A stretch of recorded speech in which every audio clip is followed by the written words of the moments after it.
कर रहा गभरू नौजवान आ जौंटी आ कहते दिल्ली वाला आ खाड़ा धलेता आ रेलवे दे विच टीटी है कि हथ एक बारी जिथे असी जोड़ देने दंदे नवियां गरारियां दे भोर देने आवाज दंदे नवियां गरारियां दे भोर वाले गभरू अज मैदान दे विच कि एक दूजे तो चढ़ के गभरू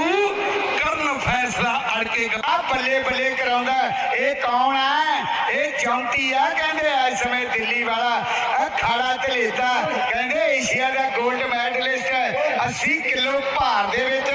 आ सिरे दी कुश्ती लड़के बल्ले बल्ले कराई है पर दूजे पासे साडे जोगी राज जी पंच साहब इन्हां दा भी धन्नवाद जा बल्ले बल्ले हो गए चलो जी ओ बल्ले बल्ले बल्ले बल्ले आ कौन है आ जौंटी आ कहते टीटी आ रेलवे दे विच आ सिरा